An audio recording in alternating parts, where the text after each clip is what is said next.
Hello students, welcome back to my YouTube channel. This is Karnataka Board Class 10 SSLC Third Language Kannada question paper. Before that, if you are new to my channel, go subscribe my channel and share to your friends. Don't forget to hit the like buttons. So let's get started. First 8 multiple choice questions will be there. Each carries 1 mark. ಅನುನಾಸಿಕ ಅಕ್ಷರಗಳಿಂದ ಮಾತ್ರ ಕೂಡಿರುವ ಪದ ಉಪಮಾನವೇ ಉಪಮೇಯವೆಂದು ರೂಪಿಸಿ ಅವೆರಡೂ ಒಂದೇ ಎಂದು ಹೇಳುವ ಅಲಂಕಾರ. ಅಭಿಪ್ರಾಯ ವಿವರಣೆ ಇಂತಿದೆ ಎನ್ನುವುದನ್ನು ತಿಳಿಸುವ ಸಂದರ್ಭದಲ್ಲಿ ಬಳಸುವ ಚಿಹ್ನೆ. ತೃತೀಯ ವಿಭಕ್ತಿಗೆ ಪ್ರತ್ಯಯ. ಮಿಶ್ರ ವಾಕ್ಯಕ್ಕೆ ಉದಾಹರಣೆ. ಕೊಡಗಿನ ಗೌರಮ್ಮನ ಪ್ರತಿಯ ಹೆಸರೇನು? ನಿತ್ಯೋತ್ಸವಿ ಕವಿ ಎಂದೇ ಪ್ರಸಿದ್ಧರಾಗಿರುವವರು ಯಾರು? ತಾನು ಎನ್ನುವ ಸರ್ವನಾಮವು. Next one second main. ಕೆಳಗಿನ ಮೊದಲೆರಡು ಪದಗಳಿರುವ ಸಂಬಂಧದಂತೆ ಮೂರನೇ ಪದಕ್ಕೆ ಸರಿಹೊಂದುವ ಸಂಬಂಧಿ ಪದವನ್ನು ಬರೆಯಿರಿ. 4 ಮಾರ್ಕ್. ಶಿಶುನಾಳದ ಸಂತ ಶರೀಫರು, ಹುಲುಗೂರಿನ ಸಂತ ಡ್ಯಾಶ್, ವ್ಯವಸಾಯ ಬೇಸಾಯ, ವರ್ಷ ಡ್ಯಾಶ್, ಚರ್ಚ್ ಶಿಲುಬೆ, ದೇವಾಲಯ ಡ್ಯಾಶ್, ಮಗು ಮಕ್ಕಳು, ಕವಿ ಡ್ಯಾಶ್.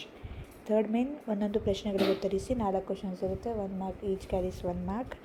ಮಿನಿಪೋಲಿಸ್ ನಗರದಲ್ಲಿ ದಾರಿ ತಪ್ಪಿ ಅಲೆಯುತ್ತಿದ್ದ ಲೇಖಕರ ಕಣ್ಣಿಗೆ ಕಂಡವರು ಯಾರು? ವಿಶ್ವರೂಪವಲೋಕನಕ್ಕೆ ತತ್ತರಿಸಿದವರು ಯಾರು? ಸೋಮೇಶ್ವರ ಶತಕದಲ್ಲಿ ಹೇಳಿರುವಂತೆ ಮಗನಲ್ಲಿ ಇರಬೇಕಾದ ಗುಣ ಯಾವುದು? ಪುಲಿಗೆರೆ ಸೋಮನಾಥನು ಹೇಳಿರುವಂತೆ ರಾಜನಾಗುವವನಿಗೆ ಯಾವ ಗುಣವಿರಬೇಕು? Next main. 3-4 ವಾಕ್ಯದಲ್ಲಿ ಉತ್ತರಿಸಿ. 8 ಕ್ವಶನ್ಸ್ ಇರುತ್ತೆ. Each carries 2 mark.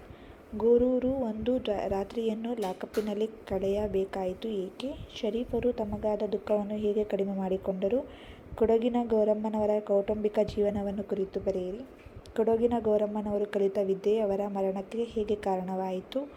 ಮನುಷ್ಯರ ನಡುವಿನ ಮನಸ್ಸನ್ನು ತೊಡೆದು ಹಾಕುವ ಕನಸು ಕಟ್ಟತೇವ ನಾವು ಕವಿತೆಯಲ್ಲಿ ಹೇಗೆ ವ್ಯಕ್ತವಾಗಿದೆ? ಹಿರಿಬಾಳುಗಳ ಪಳೆಯುಳಿಕೆ ಎಂದು ಕವಿಯು ಯಾವುದನ್ನು ಕರೆದಿದ್ದಾರೆ? ಏಕೆ? ತಮ್ಮ ಅಹಂಕಾರವನ್ನು ನುಚ್ಚು ನೂರಾಗಿಸಿದ ಸನ್ನಿವೇಶವನ್ನು ಕವಿಯು ಹೇಗೆ ವ್ಯಕ್ತಪಡಿಸಿದ್ದಾರೆ? ಈರಪ್ಪ ಎಂ ಕಂಬಳಿಯವರು ಕೆಂಪು ಬಸ್ಸನ್ನು ನೆಚ್ಚಿದ್ದರಿಂದ ಇಡೀ ದಿನವನ್ನು ವ್ಯವಸಾಯಬೇಕಾಯಿತು ಏಕೆ? ನೆಕ್ಸ್ಟ್ ಒಂದು ಸಂದರ್ಭ 2 ಇರುತ್ತೆ. 3 ಮಾರ್ಕ್ಸ್ ಒಂದಕ್ಕೆ. ಶರಣರ ಸಾವು ಮರಣದಲ್ಲಿ ನೋಡು. ಇದು ಯಾವ ಲೆಸನಿಂದ ತಗೊಂಡಿದ್ದಾರೆ? ಯಾವ ಕವಿ? ಯಾವಾಗ? ಯಾರು ಹೇಳ್ತಾ ಇದ್ದಾರೆ? ಬರಿಬೇಕು. Question number 26. ಕಂಡ ಕನಸುಗಳ ಕಟ್ಟೆತೇವ. 5 ವಾಕ್ಯದಲ್ಲಿ ಉತ್ತರಿಸಿ. 4 ಕ್ವಶನ್ ಇರುತ್ತೆ. 1ಕ್ಕೆ 3 ಮಾರ್ಕು. ಮಿನಿಪೋಲಿಸ್ ನಗರದಲ್ಲಿ ಗೋರೂರು ತಪ್ಪಿಸಿಕೊಂಡ ಪ್ರಕರಣವನ್ನು ನಿಮ್ಮ ಮಾತುಗಳಲ್ಲಿ ಬರೆಯಿರಿ. ಗೋವಿಂದ ಭಟ್ಟರ ಗುಣ ಸ್ವಭಾವಗಳನ್ನು ವಿವರಿಸಿ. ಗ್ರಂಥಾಲಯದ ಬಗ್ಗೆ ಸಿಪ್ಪಿಗೆಯವರು ವ್ಯಕ್ತಪಡಿಸಿರುವ ಭಾವನೆಗಳನ್ನು ನಿಮ್ಮ ಮಾತುಗಳಲ್ಲಿ ಬರೆಯಿರಿ. ನಾವೆಲ್ಲರೂ ಒಂದೇ ಎಂಬ ಕವಿಯ ಆಶಯವನ್ನು ಎಲ್ಲರೂ ಏಕೆ ಮೆಚ್ಚುವಂತಹದ್ದು? ಈ ಮಾತನ್ನು ವಿವರಿಸಿ. ನೆಕ್ಸ್ಟು ಕವಿ ಪರಿಚಯ ಇರುತ್ತೆ. 1ಕ್ಕೆ 3 ಮಾರ್ಕ್ಸು.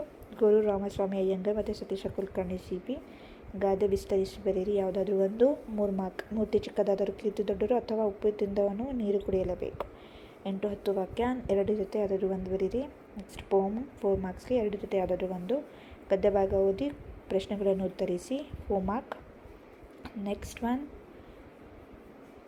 10 ವಾಕ್ಯಗಳಲ್ಲಿ ಮೀರದಂತೆ ಪ್ರಬಂಧ ಬರೆಯಿರಿ. ಭ್ರಷ್ಟಾಚಾರ ನಿರ್ಮೂಲನೆ, ಕ್ರೀಡೆಗಳ ಮಹತ್ವ. Next letter writing. ಇದಿಷ್ಟು third language Kannada. If you want answer for this, you can comment me. I'll give answer for this. Thanks for watching. Bye bye.